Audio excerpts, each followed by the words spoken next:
Welcome to the Saturday Cadence podcast.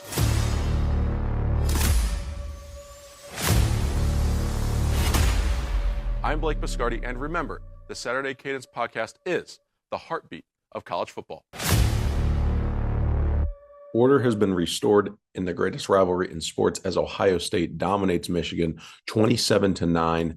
We have more games to break down as the college football playoff picture is taking its form. Conference championship weekend is here. Then we have a lot of news from the coaching carousel today, including updates on Lane Kiffin, who is headed to LSU. Welcome into Saturday Cadence. My name is Blake Biscardi. I am your host, and we're going to recap rivalry week, and we're going to start from Ann Arbor, Michigan, Ohio State, Michigan, the game, the Buckeyes. Ryan Day, they get it done in Ann Arbor. Win in the big house 27-9. And this rivalry, Ohio State played Ohio State football. That was the key that we were talking about for weeks and months on end since last year's game. That's what Ohio State has not done in the last couple of meetings, especially last year. This year, they have returned to playing Ohio State football. They got the ball to their playmakers. Julian Sayin was a great distributor. He threw for 233 yards on the 3 scores. And what was really good about Julian Sayin's performance, before we even get to any of the star players like Jeremiah Smith, Carnell Tate, Brandon Inniss, Julian Sayin on his first pass of the game, they went deep. It was incomplete, contested ball. Second play, he throws a ball to Jeremiah Smith on the left boundary, and Michigan undercut it, and it was picked off. Julian Sayin threw an interception on his second throw in this rivalry in the first quarter on the road after Michigan had gone down the field, popped a 35-yard run, kicked a field goal. So now all this talk about Julian Sayin and not facing adversity, well, he was in it immediately. 2 plays into his career in this rivalry, he throws an interception. How are you going to respond to that? He responded by going with 13 of his next 15. He was just outstanding, precise, got the ball to Jeremiah Smith, got the ball to Carnell Tate on some big third downs. And then finally, the big plays came. Ohio State started a little bit slow. The defense settled in, the offense settled in. They found a rhythm. They were able to run the football with Bo Jackson. And then finally, Ohio State is sitting now in, they have second down, and there was a holding penalty. It was second down and 5. And now a holding penalty happens. They're on defense. And Ryan Day declines the penalty. You're almost confused for a second at what's going on because they lined up for 3rd and 5. And then it becomes 3rd and 5, and Ohio State's defense gets off the field. Caden Curry said it afterwards. Their plan was just to make Bryce Underwood play quarterback. And that's what they did. He did not have a good day. It was only 8 of 18 throwing the football, 63 yards in the late pick. But if you're Michigan and you get a holding penalty, you commit one, and it gets declined, you don't get it. So now Michigan's going to punt. That's a momentum swing for Ohio State. And then on the ensuing drive, the Buckeyes go down the field. They get faced with a 4th and 5 of their own. What do? They don't kick the field goal. They don't punt. They leave the offense on the field. They go for it. Julian Sayin finds Jeremiah Smith for a 35-yard touchdown in the right corner of the end zone, and the Buckeyes took the lead 10-6. From there, that's when the defense really started settling, because at that point in the game, now you're looking at about 9 minutes and 50 seconds left in the second quarter. Michigan had 108 rushing yards already. And we all know the obsession with the rushing battle in this game, because every team since 2001 that's won the rushing battle has won the game. And you're looking at Michigan, the first play of the game is a 35-yard run. Then Kuzdal has a big run. And now you're sitting there like, okay, Michigan can still run the football. Ohio State's been really good against the run, but now they can still run the football. How is this going to go if this game stays close? Because Ohio State's made a mistake with turnovers. Ohio State's had to kick a field goal. Michigan, on the other hand, has kicked 2 field goals already. So you're sitting there like, okay, what's going to happen? Where's the game break going to be? Is Michigan going to get into the end zone? Is Ohio State going to open it up a little bit? The snow is starting to fall. This pivotal moment here in the second quarter, Ohio State scores that touchdown. Michigan gets the ball back. Ohio State gets off the field. And then now Michigan just kicking a field goal, and it's 10-9. Pivotal drive for the Buckeyes because they have a chance to go 2 for 1. Well, Ohio State goes down the field and they find Brandon Innes. Julian Sayin throws a dart over the middle. It comes in motion. Max Clare gives a little bit of a rub. Boom, Brandon Innes touchdown. Ohio State takes a 17-9 lead into the half. That was a huge touchdown, a huge momentum play for Ohio State, because at that point in time, you have the pick, you have the red zone miscue where you don't get in from inside the 3-yard line. You had 6 plays and you're winning by 8 and you're getting the ball. Ohio State gets the ball out of the half, punt. Michigan, punt. Buckeyes get the ball back. 50-yard bomb to Carnell Tate, and boom, that's the play. The game gets broken open right there because Julian Sayin found Carnell Tate in the snow for a bomb wide open over the middle, and Ohio State is up 24-9. Now you're sitting, if you're Michigan, we can't run the football, we have to throw. And that's what Ohio State wanted Bryce Underwood to do. And they couldn't do it that effectively. The Ohio State defense was absolutely locked down in the second half. Michigan only had 24 yards of offense in the second half. 32 of those were real yards. They have -8 rushing yards. So you actually take that back. So they had 32 yards of offense. They gained forward, but 8 yards lost from rushing. So it only totals to 24 yards in that second half. The most legendary drive in recent series history, though. Ohio State has the ball with 5 minutes to go in the third quarter. This is right after they score a touchdown. They get off the field from Michigan, and they get the ball back. 20 plays and 81 yards later, 12 minutes melts off the clock. Ohio State got the ball midway through the third quarter with 5 minutes to go, and they didn't give it back to Michigan until the middle of the fourth quarter, and they tack on a field goal, and Ohio State goes up 27-9. It's now a 3-score game. Snow is falling. How apropos. Snow was falling. The rivalry turns in 2021 in favor of Michigan in a snowy Ann Arbor as Hassan Haskins is just running up the middle on Ohio State for 5 touchdowns. How apropos that as snow again falls over Ann Arbor, that the rivalry swings back into Ohio State's favor. Michigan could not do anything in the second half. After that drive, it demoralized Michigan. They got the ball back, and then they punted. That was Michigan's first punt in the rivalry game since 2019. That is what the most astonishing stats in this rivalry. Michigan hadn't punted in 6 years in this game. Now, they didn't play in 2020, so we're looking at 4 meetings total that they did not punt in the fourth quarter or get stopped. And Ohio State forced the concession punt from Sharon Moore and Michigan. And then the Buckeyes, again, melted off. Some more time on the clock. Michigan gets the ball back. That's when Bryce Underwood threw the pick. Davis Igbinosun seals it. Ohio State gets a first down. Victory formation happens for the Buckeyes, and complete jubilation from the Ohio State sideline as we recap that game. And you look at these players for Ohio State that stepped up before you even get into individual awards. That offensive line for the Buckeyes, that was one of the best performances of the Ryan Day era from this offensive line. They were absolutely outstanding. Julian Sayin didn't get touched. He wasn't pressured. 0 pressures, according to Pro Football Focus. 0. Outstanding job by the guys up front. A lot of big, super tight end packages, too, from Ohio State. A lot of 12, 13, even 14 personnel. At some point, seeing those personnel groupings. But Bo Jackson was great. Ran wide. He carried the ball 22 times for 117 yards. Bo Jackson actually had 49 yards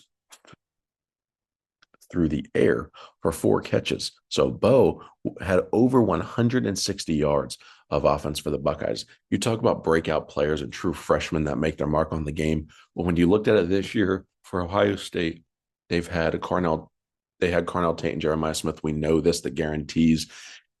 But in previous years, you have Chris Olave and Garrett Wilson who have broken out in this game. And when we looked at the setup for it this year, you're saying, okay, Bo Jackson or Bryce Underwood, which freshman is going to have the better day?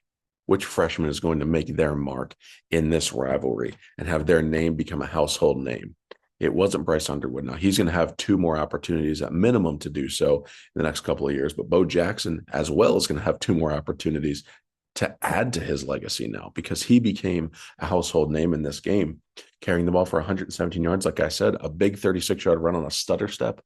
Outstanding. That was early in the game, setting the tone.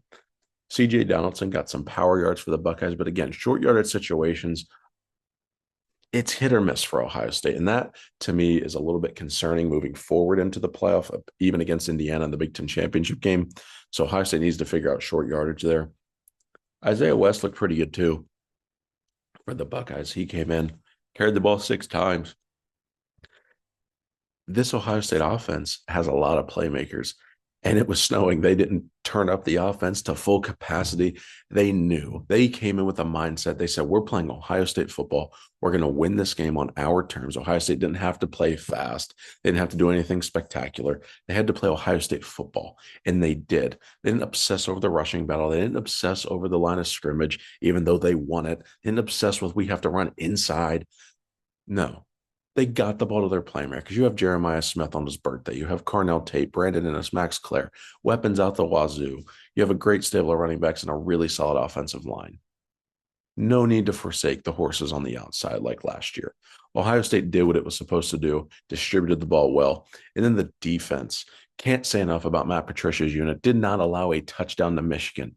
They have now played 8 quarters of football against the Buckeyes and have scored 1 touchdown in each of the last 2 meetings combined, and that drive was 2 yards after Will Howard threw an interception. Now, Ohio State fans may hear that and get a little bit more enraged because Michigan won last year, but that's the facts. Ohio State has allowed 1 touchdown to Michigan in the last 2 seasons, and it was a 2-yard drive. Think about that. Yet Ohio State's 1-1. But the good news is the Buckeyes won this year. They've gotten the monkey off their back. They played their game. They were loose all week in the facility. You could see it being around Ryan Day, being around the players. They were locked in. They were focused. And Ryan Day said that they knew what they needed to do to win the game. There was no guarantees that were handed out. There wasn't anyone calling their shot. They knew. There was a confidence inside that building that said, if we play our game, if we do what we're supposed to do, then we're going to win. And that's exactly how the game played out for Ohio State. And then Ryan Day saying they're going to win with humility, telling Sharon Moore to move his players off of midfield as they were guarding the M. That was the best defense that they played all day long. And Ohio State was just went and celebrated with the fans. He said, we're going to win with humility. We're going to win with class. And that's exactly what the Buckeyes did. And if you really look at this Ohio State program, this was the last thing that they really needed to do when we're talking about, okay, is this team really elite? Could this be the next dynasty? We don't know. I mean, it's still early on in this run for Ohio State, but since losing to Michigan last year, something's been unlocked and something has been uncovered in this Ohio State football program. 16-0 since losing to Michigan last year, a national championship win, 2 wins over Texas, a win over Oregon, that win over Notre Dame in the national championship, a win over Tennessee. You see this from Ohio State. This is elite football. And now you're the number 1 ranked team in the country. You have the number 1 defense in the country. You're going to go play number 2 Indiana in the biggest test yet of the season. And there's a lot of people out there that are going to say, you know what? Ohio State might be in letdown mode this week. It's an emotional win up in Ann Arbor. And you know what? That's absolutely true. It was an emotional win in Ann Arbor. But what's special about that emotional win in Ann Arbor is Ohio State has a list of goals every year where it's win the rivalry game, win the Big Ten, win a national championship. And you know what this team has not done? They've now beaten Michigan, and they've already won a national championship last year. They've not won the Big Ten. So if you're going to think there might be a lack of motivation for Ohio State or a lack of energy, that's not the case. Ryan Day on the teleconference today with Kurt Cignetti in the Big Ten championship, he said that the players came into the facility with a lot of energy today. They were bouncing around. So you see this Ohio State team is motivated and energized and excited, he said, for the opportunity to play in Indianapolis against Indiana and what's going to be an absolutely phenomenal showdown between the top 2 teams in the country. These are the 2 best teams in the country. And we're going to see it on full display, prime time in Indianapolis. I think both teams should have a bye regardless of the outcome in this game. In the college football playoff, they have earned it. They've been the best 2 teams for weeks and weeks on end. And they're going to cap it off. We're going to see who the best team in the country is right now with these 2. Maybe this is the first of 2 meetings. Who knows? If there's a rematch in the college football playoff, we'll find that out. But this one's going to be a treat on Saturday night in Indianapolis. You know, elsewhere around the country, we're going to look at the Iron Bowl just quickly. Alabama and Auburn. Auburn flirting with fumbles The entire second half, they were down 17-0, and they roared back, tied the game, late picks, late turnovers, plagued Auburn. It was almost a microcosm of how the season has gone for them in the late stages of this ball game. They had fumbled, recovered, out of bounds, and then all of a sudden they fumbled and they lost it. A huge turnover late in that game. And then you have Kalen DeBoer with a 4th and 2 tie ball game, the late fourth quarter. Do you kick the field goal and go up? No, he goes for it. And Alabama gets it. And they score a touchdown on that play. And boom, legend status right there. A huge call from Kalen DeBoer. Alabama wins the Iron Bowl. Not a clean game by the Crimson Tide. It should not have been that close, but it was. Rivalry games. This is what happens. It's at Jordan Hare. That's what happens. So you're seeing these two schools playing. No surprise that it was close. No surprise that it was competitive. But now Alabama ends up into the SEC championship game. They're going to play Georgia now. Alabama by seed in the SEC is the number 1 seed. They do own the head-to-head with Georgia, only one conference loss, though that's coming to Oklahoma. They have an out-of-conference loss to Florida State that is still haunting them. So Georgia, even though they are higher ranked, they are the 2 seed. This is a rematch of the early game in September where Alabama picked apart that Georgia defense in the first half. I expect Georgia to play much better in this game. A full pick and preview for that game coming on the Thursday show as well. But a lot to look forward to in championship weekend. And I want to just turn our attention to Miami and Pitt. Miami is one of these teams. I'm going to talk about the college football playoff a little bit here in relation to this game because it was a huge indicator game of what's to come. Miami wins 38-7 in Pittsburgh. They needed to do this in order to win. Miami's sitting there ranked 12th. Yes, they were in the bracket, and I have that with air quotes. But they're not in the ACC championship game, which number 1 is a disservice and disgrace by the conference for how they have it set up, a 5-way tiebreaker. Duke wins that tiebreaker. They're 7-5. They're going to go to the ACC championship game. And I have news for everybody listening. And sorry, Duke fans, if you win the ACC, you're not going to the playoff. James Madison is likely going. They're a 3-touchdown favorite in their conference championship game.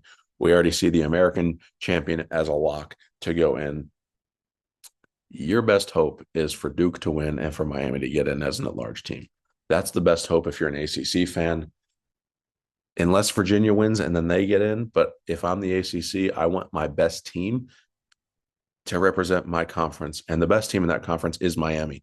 And Miami's doing what they need to do to get in. They've looked a lot better throughout the month of November, in the late stages especially. They do have the head-to-head win over Notre Dame, which may or may not come into play.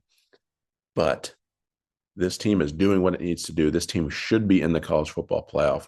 They're playing well. They've gotten hot at the right time, and they have earned their spot to get in. They rank higher in the computer rankings than some of these other SEC schools that are sitting on the bubble, than some of the Big 12 teams that are sitting on the bubble. You don't want to have to deal with a scenario where Miami owns a head-to-head tiebreaker over Notre Dame. It doesn't get applied. They get left out for a Big 12 team. They're just not paths that you want to go down if you're on the committee. But when I'm seeing Miami play football, I'm seeing a team that should be in the college football playoff. I actually think that they're better than some of those teams that are sitting down there on the bubble, like BYU. If BYU loses to Texas Tech in the conference championship game for the Big 12, that should free up a spot to get in. Alabama losing to Georgia, I don't think Alabama should fall out if they lose that game. Number 1, you shouldn't get penalized in the Big Ten or in the SEC for playing in the conference championship game. But at the same time, Alabama has already beaten Georgia. So in a sense, they would have only lost to one team that they have not beat, even though they'd have 2 losses on the schedule. 3 losses on the schedule. They've only lost to 2 teams that they have not beaten because of Florida State. BYU would have lost to the same team twice, but they're playing in a weaker conference. So you're looking at this and saying, okay, Alabama would be 10-3, a loss to Georgia, but they've beaten Georgia. Do they cancel out? A loss to Oklahoma, which is in the playoff, and a really tough loss to Florida State in week 1 of the college football season. Is it forgivable? Can you move past it? You're a way different team in December than you were at the end of August, early September. And then Miami sitting there, steady Eddie, right through the month of November, climbing the rankings slowly, just sitting there. I think Miami should get the nod over BYU should it lose in the conference championship game. That's my opinion. That's what I think should happen. That's my football judgment. That's my eye test. And that's power ratings. That's any metric that I look at.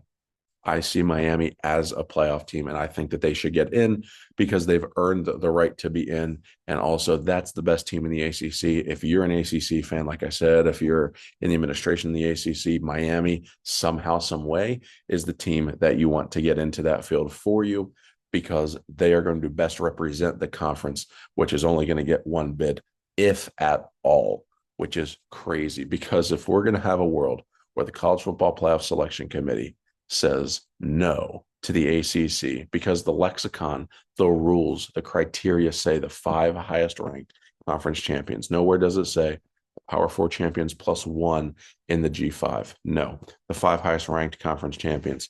So if you have the Big 10, the SEC, the Big 12, I don't see Duke ranked at 7-5 or 8-5 as an ACC champion that is going to be over the American champion or going to be over James Madison. I don't see that happening. And you're going to tell me that that's going to happen and you're going to say no to a Power 4 conference for 2 G5 teams? I don't think that's going to fly too much or too well. And it's going to prompt changes somewhere. So one way or the other, we're going to get changes. Hopefully no one's learning the hard way. Hopefully they are learning the responsible way. And there is a way that the Hurricanes can get in, or Virginia can just straight up win the conference, and then they can go with that auto bid as one of the 5 highest ranked conference champions. Vanderbilt dominated Tennessee. This is another team that's sitting there right on the bubble that could get in. I don't think Texas has an argument anymore. I know they had a great win over Texas A&M, and we can talk a lot about that game because it was a wonderful win for Arch Manning. It was one that we expected on the show, one that we called from the summer that was the spot that Texas would beat A&M. And then Vanderbilt, they have a chance. I mean, the committee is going to have to say no to Vanderbilt because Vanderbilt has given them reasons to say yes. I think there's a case to be made for Vanderbilt stacking up against Miami. I would still lean Miami in that case, but Vanderbilt has just as good an argument as any of those teams in that cluster sitting with BYU and Utah and Miami and Texas. All of these schools sitting down there, even Alabama sitting in there. I think Vanderbilt has an argument. I don't think they're going to get in, but Vanderbilt does have an argument for what they did on Tuesday night. We are going to see how well the committee valued that win, how much they valued Miami's win over Pitt, especially because Miami beat Pitt more than Notre Dame beat Pitt by. Jeremiah Love got hurt for Notre Dame. Lots of factors coming into this, and then all of a sudden we're going to boil this down to Ole Miss. What happens with the Rebels? Now they've lost their head coach. Lane Kiffin is going to LSU. This is getting really, really messy, very dramatic. And now some of the offensive staff is also going with Lane Kiffin. There's precedent from the committee that when a team loses a player, they could be evaluated differently because that player's not available. Well, the thing is, Ole Miss is not going to be able to give any data points for playing without its head coach and members of the coaching staff. The conundrum is they don't play on the field. The players do. And that's where you feel, that's where your heart breaks. That's where you're like, my gosh, this is really difficult because those players have earned the right to play in a home playoff game. They have earned that. That should not be taken away from them. And how good can these players be without their head coach, without some of the infrastructure that's been in place? Now you have an interim head coach for 5 minutes that has been promoted to permanent head coach, Pete Golding. So humongous congratulations to Pete Golding. Ole Miss didn't know that their job was going to be open until all the rumors started happening with LSU, and then they fired Brian Kelly, and now you're like, okay, Lane Kiffin. This has been weeks and weeks on end. So Ole Miss has been able to have a plan in place if this was going to happen, and as everyone expected, and it did. So they moved quickly with Pete Golding, and that's going to help keep some of the in syncness in the locker room. But on the offensive side, that's where it's going to get tricky for Ole Miss because the offense was the strength and is the strength of this team led by quarterback Trinidad Chambliss. But Lane's gone. Lane did not get his way to go to LSU and then to come back and stay in Ole Miss, coach throughout the playoffs. So he couldn't coach and poach at the same time. Keith Carter would not allow him to do that, and rightly so. So he's going to LSU. Lane Kiffin. He's bringing some of the staff with him, like Charlie Weiss. And we're seeing Ole Miss. How do they get evaluated by the committee? Maybe they drop, maybe they don't. I don't think that they should on the basis of for the players because the players have earned the right to play there. However, it's going to be hard to argue if they do drop them that they shouldn't have because they don't have their head coach. They don't have part of the coaching staff. How good are they going to be? What impact does that play? How big of a loss is? Will that be for play on the field? Can Pete Golding hold it down? Who does he bring in to consult with? If some of the other coaches actually leave, how do they game plan? How do they execute? What's in-game going to be look like with communication, substitutions, play calling? All of these things that need to get sorted out, but they're going to have about 3.5 weeks to do so now with Lane Kiffin moving on today.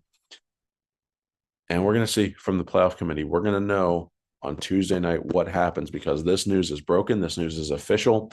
And we're going to have rankings that come out on Tuesday that tell us, yes, Ole Miss is going to have a playoff game and host it, or no, they're going to be on the road. I don't think there's a world that Ole Miss falls out. That would be bedlam. But I do think there's a world where they could fall because they're evaluated a little bit differently. We saw this happen with Jordan Travis and Florida State once he was injured for the season. But again, Ole Miss is not going to be able to submit any data points without them. So this is all going to come off of inference. That might be the back pocket ace in the hole that Ole Miss has to keep a home playoff game in Oxford, which would be electric for those players, as they could even potentially host a team like Miami, who would be one of the last teams in, depending on how everything shakes out. So that's a humongous storyline to watch right there. Humongous. Okay. For the most part, those are all the big rocks from the weekend. We have some more coaching search intel. Penn State, very uncertain. Signing days on Wednesday. They don't have a head coach yet. Everyone's turning their attention now to State College. What's going to happen there? There's a lot going on. It's been airtight. And when it's airtight, two things are true. The circle is super close. Confidence is kept strongly, or they just don't know. It might be the just don't know card. We're going to find out over the next couple of days. Maybe Monday, Tuesday, they announce something. You would feel like they need to have something in place before signing day. Yeah, especially at a program like Penn State, they've got to make a move somehow. Kalani Sitake's name has been mentioned. Josh Heupel, potentially a dark horse candidate. Lincoln Riley, potential dark horse candidate. Terry Smith, could they just remove the interim tag and keep him there? Brian Dable also mentioned. I think those are going to be the names you see circulated. Maybe there's another ace in the hole candidate there that Penn State is looking at, but Pat Kraft has his hands full. This has been a long and extensive search. Penn State was the first domino to fall in this carousel, and they're going to be the last one to be picked up of those initial schools. So maybe the Penn State hiring causes another team to have to fill a job. Maybe they just bring in Dable or they keep Terry Smith. We're going to find all that out. We're going to keep you covered. So make sure that you are staying tuned.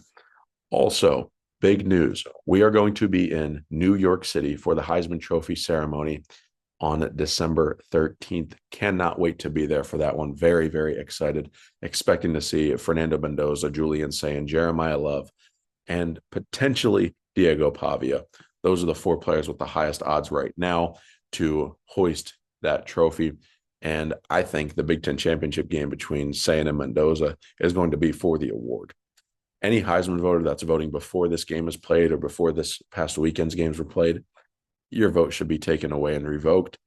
You got to wait till we have all the data. This trophy should be waited to be voted on until after the national championship, but that's a story and a podcast for a different day.